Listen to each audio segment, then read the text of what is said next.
میری شادی جس خاندان میں ہوئی وہاں منگنی کی بجائے سیدھا نکاح کرنے کا رواج تھا۔ اسی روایت کے تحت میرا نکاح بھی کر دیا گیا۔ جب میں نے پہلی بار اپنے شوہر کو دیکھا تو وہ بہت خوش مزاج اور متاثر کن شخصیت کے مالک تھے۔ مجھے اپنے والدین کے اس فیصلے پر بہت خوشی اور فخر محسوس ہوا، لیکن جلد ہی ہمیں ایک پریشان کن خبر ملی کہ میرے شوہر میں کوئی اندرونی مسئلہ ہے۔ یہ سن کر میں اور میری امی کافی فکر مند ہو گئے۔ میں نے اپنی تسلی کے لیے ان سے ملاقات کی، مگر ان سے بات کر کے یا انہیں دیکھ کر ایسا بالکل نہیں لگ رہا تھا کہ ان میں کوئی کمی ہے۔ وہ ظاہری طور پر بالکل تندرست نظر آ رہے تھے۔ مجھے لگا کہ شاید کسی نے حسد کی وجہ سے یہ افواہ پھیلائی ہوگی۔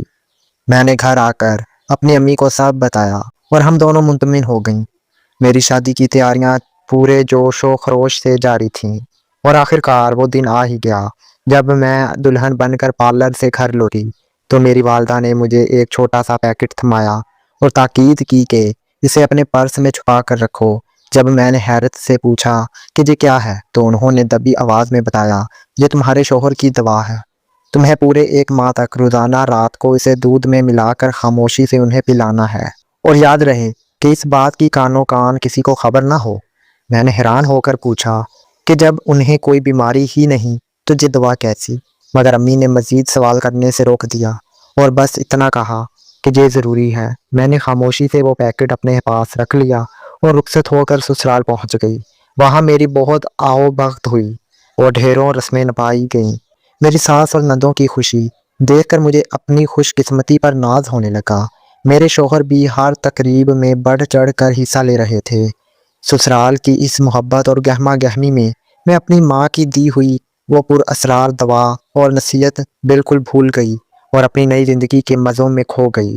رخصتی کے بعد جب مجھے کمرے میں پہنچایا گیا تو تھوڑی ہی دیر میں میری امی وہاں تشریف لائیں اور ایک بار پھر تاکید کی، دیکھو بیٹی، کچھ بھی ہو جائے اپنے شوہر کو وہ دوا پلانا ہرگز نہ بھولنا۔ مجھے یقین تھا کہ میری ماں میرا برا کبھی نہیں چاہے گی، اس لیے میں نے ان کے حکم پر عمل کرنے کا پکا ارادہ کر لیا۔ جیسے ہی میری نند دودھ کا گلاس رکھ کر کمرے سے باہر گئی، میں نے موقع پا کر وہ دوا خاموشی سے اس میں ملا دی۔ میں ابھی اس کام سے فارغ ہی ہوئی تھی کہ دروازے پر دستک ہوئی اور میرے شوہر کمرے میں داخل ہوئے۔ سلام دعا کے بعد جب انہوں نے میرا گھونگھٹ اٹھایا تو وہ خوش ہو کر دیر تک مجھے دیکھتے رہے۔ شاید نکاح کے اس پاکیزہ رشتے نے ان کے دل میں میرے لیے بے پناہ محبت بھر دی تھی۔ میں شرم و حیا کے مارے نظریں اٹھا کر انہیں جی بھر کے دیکھ بھی نہ سکی، مگر ان کی خاموش نظریں بہت کچھ کہہ رہی تھیں۔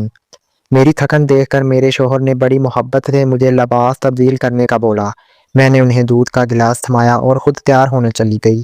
جب میں 15-20 منٹ بعد واپس لوٹی تو یہ دیکھ کر دنگ رہ گئی کہ میرے شوہر گہری نیند سو چکے تھے۔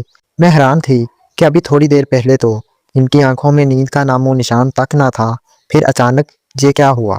اتنا کم وقت کسی دلہا کے سو جانے کے لیے کافی نہیں تھا، خاص طور پر تب جب انہوں نے تھکن یا نیند کا ذکر تک نہ کیا ہو۔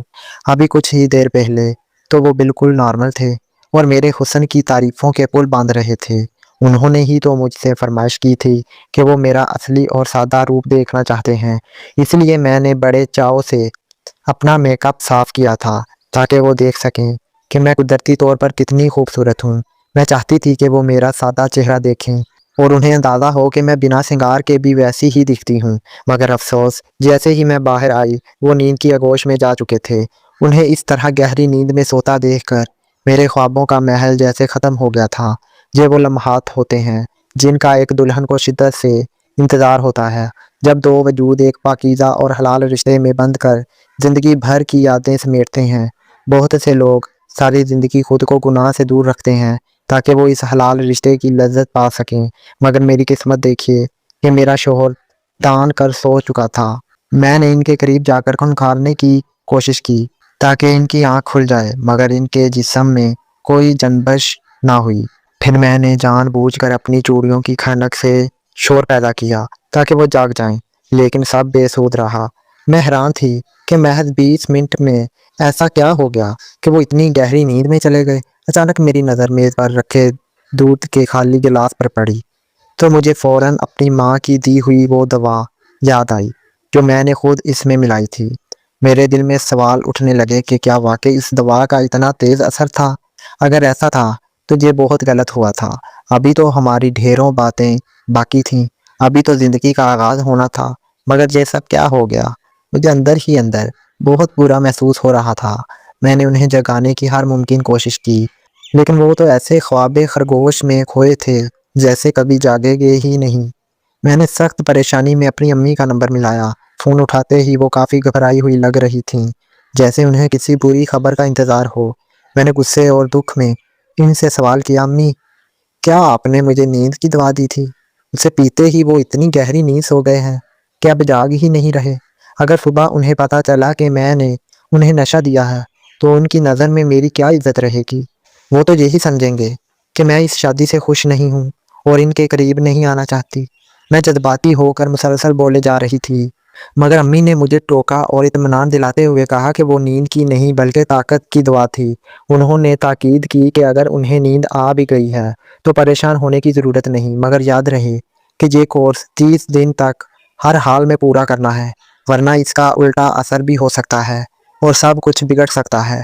امی کی پر اسرار باتوں نے میری پریشانی مزید بڑھا دی۔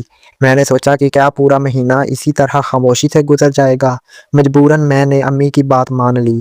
مجھے یقین تھا کہ صبح اٹھ کر میرے شوہر اس اچانک نیند کے بارے میں کچھ نہ کچھ ضرور پوچھیں گے، مگر میری حیرت کی انتہا نہ رہی جب وہ صبح بالکل نارمل رہے۔ ایسا لگ رہا تھا جیسے انہیں رات کا کچھ یاد ہی نہ ہو، یا پھر وہ جان بوجھ کر انجان بن رہے تھے۔ گھر والوں کا رویہ بہت اچھا تھا، مگر ساس کی نظروں میں مجھے ایک عجیب سی چبھن محسوس ہوتی، جیسے وہ سب کچھ جانتی ہو۔ دوسری رات میں نے تجربہ کرنے کے لیے دوبارہ دودھ میں دوا ملا دی اور نتیجہ وہی نکلا۔ وہ 2 منٹ میں گہری نیند سو گئے۔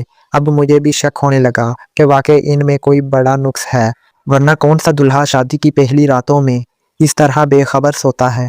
حیرت کی بات یہ تھی کہ وہ سارا دن آفس میں بالکل ٹھیک رہتے، مگر رات کو دوا پیتے ہی ڈھیر ہو جاتے۔ میں نے وہ دوا ایک خفیہ جگہ چھپا رکھی تھی تاکہ کسی کی خاص کر میرے شوہر کی نظر اس پر نہ پڑے۔ میری تمام خواہشیں اور ارمان اب ایک خواب معلوم ہونے لگے تھے۔ یہ شادی اب میرے لیے ایک ایسا مقابلہ بن چکی تھی جہاں مجھے اپنے ہی شوہر کا وہ راز فاش کرنا تھا جس کے ساتھ مجھے اپنی پوری زندگی گزارنی تھی۔ اس پر اسرار سلسلے کو 15 دن بیت چکے تھے اور میں روزانہ خاموشی سے اپنے شوہر کو وہ دوا پلاتی رہی، مگر آخر میں بھی ایک انسان تھی۔ ایک نئی نویلی دلہن کے دل میں جو ارمان اور جذبات ہوتے ہیں وہ میرے اندر بھی طوفان مچا رہے تھے۔ میں نے سوچا کہ اپنی جائز خواہشات کا گلہ گھونٹ کر میں نہ صرف خود پر بلکہ اپنے شوہر پر بھی زیادتی کر رہی ہوں۔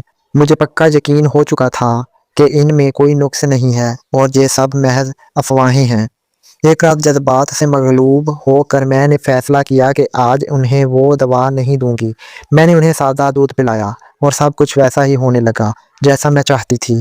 میرے شوہر نے محبت بھری گفتگو شروع کی اور وہ میرے قریب آئے۔ ابھی ہمیں ساتھ لیٹے چند لمحے ہی گزرے تھے کہ مجھے کچھ غیر معمولی اور خوفناک سا محسوس ہوا۔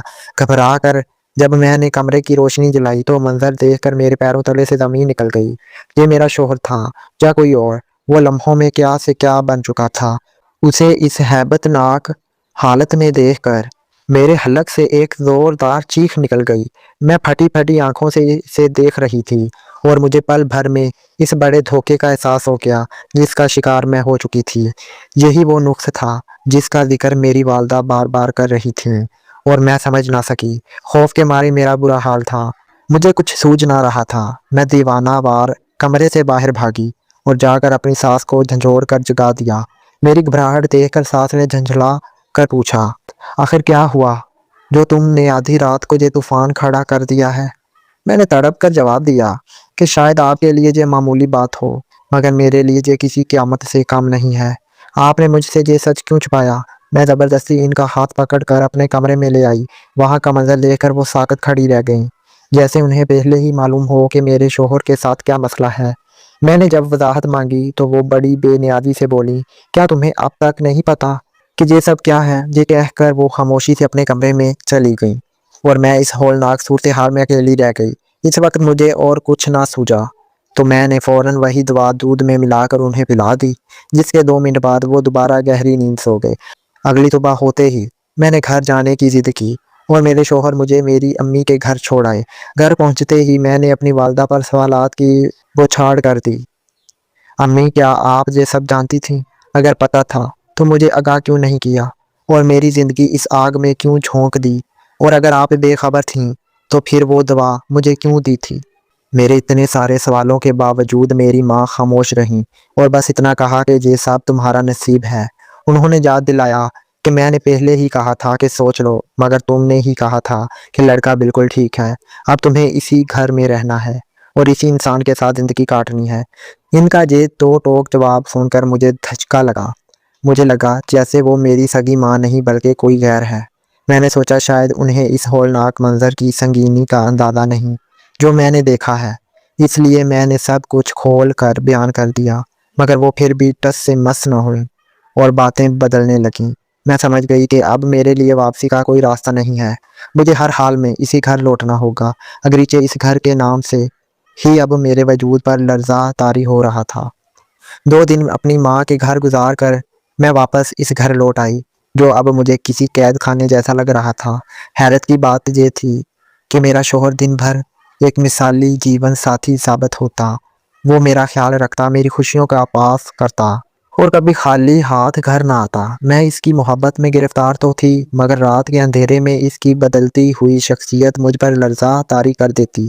اب میں 2 محاذوں پر لڑ رہی تھی، ایک طرف شوہر کا خوفناک راز اور دوسری طرف ساس کا بدلتا ہوا تلخ رویہ۔ 15 دن مزید گزر گئے اور اب وہ پر اسرار دوا بھی ختم ہونے والی تھی۔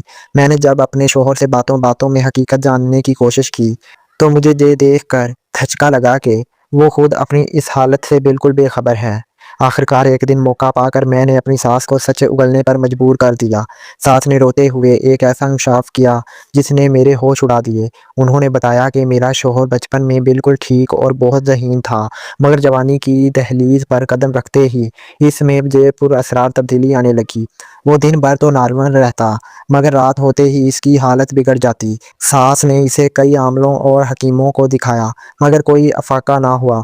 پھر ایک سفر کے دوران ان کی ملاقات میری والدہ سے ہوئی جو ان کی پرانی دوست تھیں۔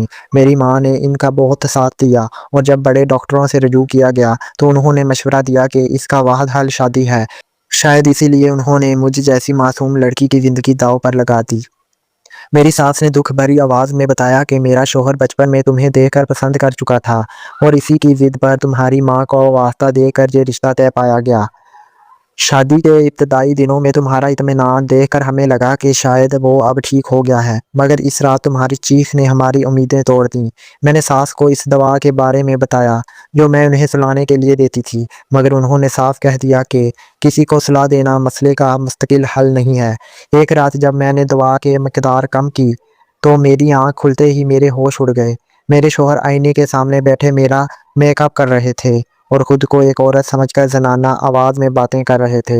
وہ دوہری شخصیت کا شکار تھے، دن کو ایک مکمل مرد، مگر رات کے سائے میں ان کے اندر کی چھپی ہوئی نسوانی شخصیت بیدار ہو جاتی۔ سب سے عجیب بات یہ تھی کہ صبح ہوتے ہی وہ یہ سب بھول جاتے اور دوبارہ نارمل ہو جاتے۔ میں نے اس الجھن کو سلجھانے کے لیے اپنی ایک ڈاکٹر دوست سے مشورہ کیا جس نے بتایا کہ اس کی جڑیں ماضی میں کہیں چھپی ہوئی ہیں۔ جب میں نے ساس سے پوچھا تو انہوں نے بتایا کہ پہلی بار یہ واقعہ تب پیش آیا جب وہ 8ویں جماعت میں تھا۔ وہ اپنی بہن کے کپڑے پہن کر اور میک اپ کر کے اسی کی طرح بولنے کی کوشش کر رہا تھا۔ اس وقت ساس نے اسے محض ایک بچگانہ شرارت سمجھ کر ڈانٹ دیا اور نظر انداز کر دیا، مگر وہی بیج اب ایک تناؤ درخت بن کر ہماری زندگی کو اپنی لپیٹ میں لے چکا تھا۔ میری ساس نے ماضی کے ورق الٹتے ہوئے بتایا کہ اس کے بچپن کی اس حرکت کو انہوں نے پہلے پہل محض ایک مذاق سمجھ کر نظر انداز کر دیا تھا۔ انہیں لگا کہ شاید اپنی بہن کے ساتھ زیادہ وقت گزارنے کی وجہ سے وہ لاشعوری طور پر اس کی نقل اتارتا ہے، مگر جب میٹرک کے بعد بھی یہ سلسلہ نہ رکا تو گھر والے خوفزدہ ہو گئے۔ انہوں نے اسے کسی سائے یا اوپری ہوا کا اثر سمجھ کر پیروں فقیروں اور عاملوں کے ڈیرے ڈال دیے۔ وہ دن بھر ایک باوقار مرد کی طرح رہتا، لیکن رات کے سائے گہرے ہوتے ہی اس کے اندر کی نسوانیت جاگ اٹھتی۔ رسوائی کے ڈر سے انہوں نے رات کے وقت اس کے کمرے کو باہر سے تالا لگانا شروع کر دیا تاکہ وہ اسی حال میں باہر نہ نکل سکے۔ اس راز سے گھر میں صرف اس کے والد واقف تھے، مگر ایک رات اس کے بڑے بھائی نے اچانک کمرے میں جا کر اسے اس حالت میں دیکھ لیا اور یوں یہ بات پورے خاندان میں پھیل گئی۔ تب جا کر اسے ڈاکٹروں کے پاس لے جایا گیا، جہاں انکشاف ہوا کہ یہ کوئی اصیب نہیں بلکہ ایک پیچیدہ دماغی اور نفسیاتی الجھن ہے۔ اس کے بعد جو کچھ ہوا، اس کا انجام میری شادی کی صورت میں سامنے آیا۔ تمام تر کوششوں کے باوجود سوال وہیں کھڑا تھا کہ آخر اس نفسیاتی الجھن کی بنیاد کہاں ہے۔ جب تک بیماری کی جڑ معلوم نہ ہوتی، اس کا علاج ناممکن تھا۔ اگر یہ دوہری شخصیت کا راز دنیا پر ظاہر ہو جاتا تو خاندان کی عزت خاک میں مل جاتی۔ آخرکار میں نے ہمت جٹائی اور گھر کے ایک پرانے اسٹور روم کی تلاشی لی، جہاں سے مجھے اس راز کی چابی مل گئی۔ ان کے پرانے سامان سے مجھے ایسی ڈائری اور نفسیات کی کتابیں ملیں جن میں انسانی ذہن کے پیچیدہ پہلوؤں کا ذکر تھا۔ معلوم ہوا کہ تجسس میں وہ کتابیں پڑھتے پڑھتے وہ ان تجربات کو خود پر آزمانے لگے تھے اور لاشعوری طور پر ان کا اپنا ذہن ان ہی خیالات کا قیدی بن کر رہ گیا تھا۔ میں وہ تمام کتابیں اپنی ڈاکٹر دوست کے پاس لے گئی اور اس کی ہدایت پر سختی سے عمل شروع کر دیا۔ 1 سال کی مسلسل محنت اور علاج کے بعد میرے شوہر اب مکمل طور پر صحت یاب ہو چکے ہیں۔ میرے پاس موقع تھا کہ میں انہیں ان کے حال پر چھوڑ کر چلی جاتی، مگر میں نے سوچا کہ جو انسان مجھے اتنی عزت اور محبت دیتا ہے، اسے مشکل گھڑی میں تنہا چھوڑنا بے وفائی ہوگی۔ میں نے وفاداری کا راستہ چنا اور ثابت کر دیا کہ سچی محبت کبھی رائیگاں نہیں جاتی۔ آج ہم ایک خوشحال زندگی گزار رہے ہیں۔